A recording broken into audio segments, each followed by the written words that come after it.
Hello বন্ধুরা, এ পর্বে আমরা দেখব সিএসএস এ বর্ডার নিয়ে কীভাবে কাজ করে। বর্ডার নিয়ে বিভিন্ন আলোচনা আমি এই ভিডিওতে করছি। তো চলুন শুরু করা যাক।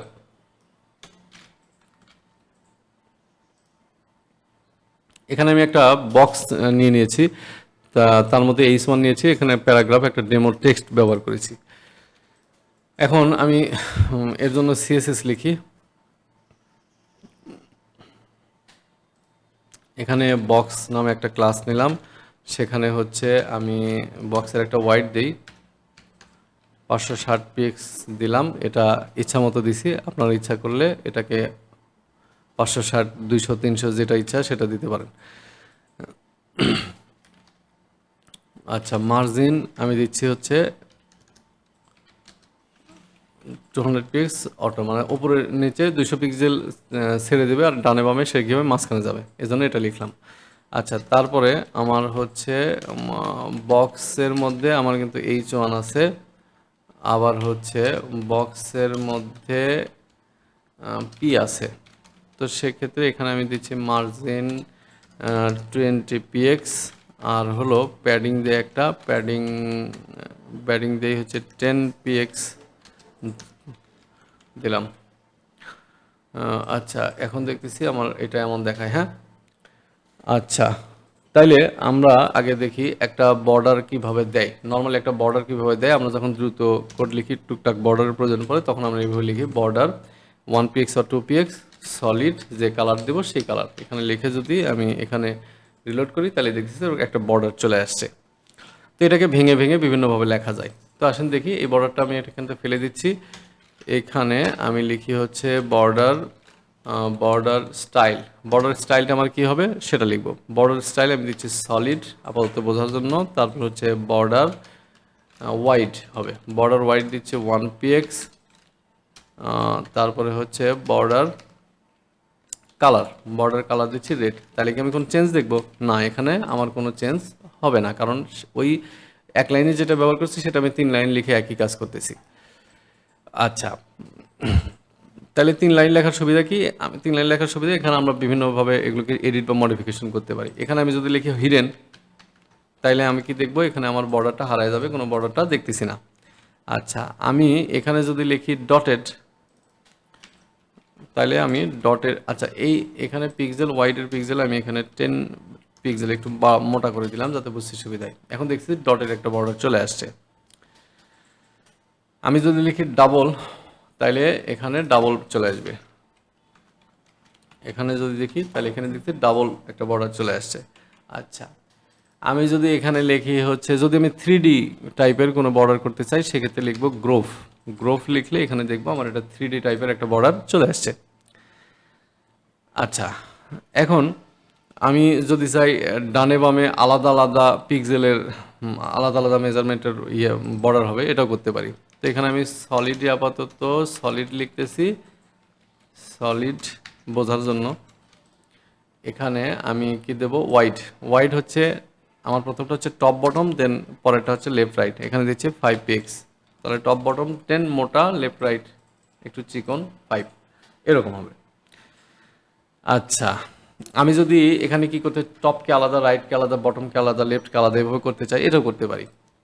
এটা করার জন্য প্রথমটা আমার হবে টপ, দেন পরেরটা হচ্ছে রাইট, দেন তারপরেরটা বটম আমার কত হবে? বটম হবে আমার হচ্ছে দিলাম 40 পিক্সেল, তারপরে লেফট হবে 60 পিক্সেল। এটা আমি করতে পারি আলাদা আলাদা মেজারমেন্ট। এখানে রিলোড করলে আমি দেখতেছি বর্ডারটা চেঞ্জ হয়ে গেছে।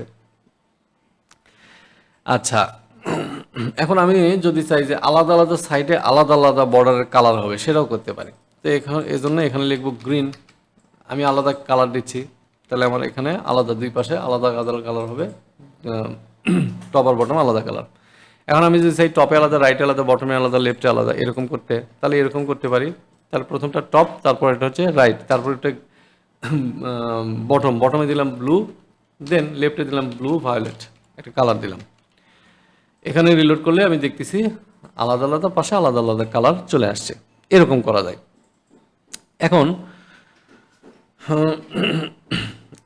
এখন যদি আমি চাই যে না, আমি একটা ছোট বক্স বানাবো বর্ডার দিয়ে, এটাও বানানো সম্ভব।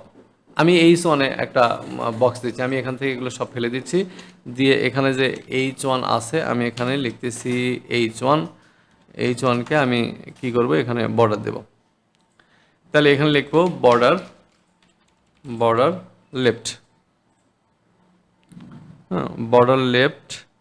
আচ্ছা, এখান থেকে আমার বর্ডার এগুলো ফেলে না দিই কিছু বিষয়, সেটা হচ্ছে আমার কালারটা রাখি, যে আমার বর্ডার বর্ডার স্টাইল থাক, বর্ডার স্টাইল হচ্ছে সলিডই থাক, তারপর হচ্ছে বর্ডার হোয়াইট থাক, বর্ডার হোয়াইট 10 পিক্সেল দিয়েছিলাম এটা থাক, তারপরে বর্ডার কালারও থাক, কালার বর্ডার কালার হচ্ছে আমার দিয়েছিলাম রেড গ্রিন।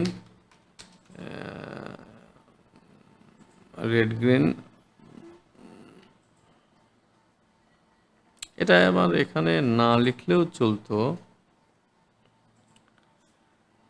এখানে আমার এটা না লিখলেও চলতো। আচ্ছা, আমি এটাকে ফেলেই দিই। এখানে আমি লিখতেছি বর্ডার, কোথায় দেবো, লেফটে দেবো, H1-কে বর্ডার লেফটে দেবো। কি দেবো, 10 পিক্সেলের বা হচ্ছে 100 পিক্সেলের বা 50 পিক্সেলের একটা আমি বর্ডার দিচ্ছি, যেটা হবে সলিড অ্যান্ড যেটা হবে রেড।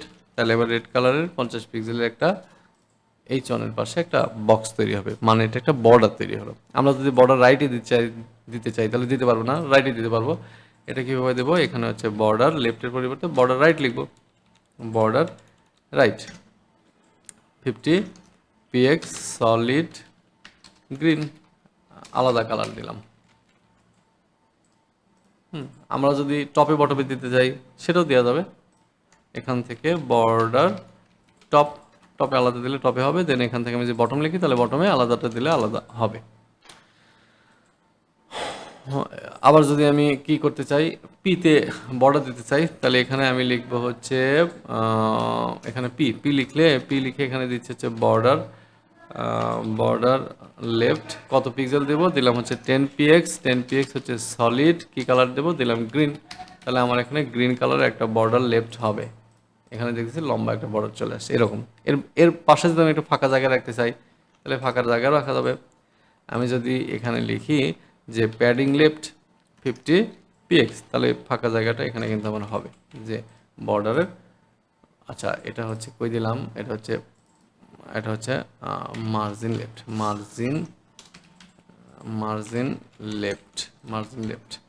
এখানে যে মার্জিন লেফট যে 50 কই এখানে পি,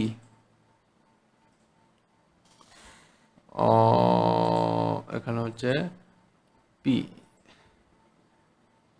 এটা হচ্ছে আমার পিতে আমি এইভাবে একটু লিখি। তাছাড়া এর উপরেও মার্জিন ইয়েতে দেওয়া আছে, তো আমি একটু বক্সের মধ্যে পি আছে সেটা লিখে দিই। আর এখানে হচ্ছে এটা হলো কি দিলাম, প্যাডিং, যেহেতু আমার ভিতরে তাই না, তাহলে আচ্ছা এভাবে থাক, আগে দেখি কি হয়। এখানে আমার জায়গা তৈরি হয়েছে, যেহেতু ভিতরে জায়গা তাহলে আমি প্যাডিংয়ে দেবো, মার্জিন না। এখানে হচ্ছে প্যাডিং আমি দেবো হচ্ছে লেফট। যদি এখানে প্যাডিং 50 দিচ্ছি মানে টপ রাইট বটম লেফট 3-4 দিকে আমার প্যাডিং হয়ে গেছে, এখানে লেফট লিখতেছি। তাহলে এখন দেখতেছি এখানে হলো আমার এটা হচ্ছে প্যাডিং লেফট, এখানে বাম পাশে বর্ডারের পরে আমার জায়গা আছে। এর বামে যদি আমার জায়গা থাকে সেক্ষেত্রে আমি মার্জিন দিতে পারি। তো ঠিক আছে, আজকের বর্ডারের ভিডিও এ পর্যন্তই। আশা করি আপনারা সবাই এগুলোকে সুন্দরভাবে প্র্যাকটিস করবেন। আমার ভিডিও ভালো লেগে থাকলে আমার চ্যানেলকে সাবস্ক্রাইব করবেন, লাইক কমেন্ট শেয়ার করবেন, পাশে থাকবেন। ধন্যবাদ সবাইকে।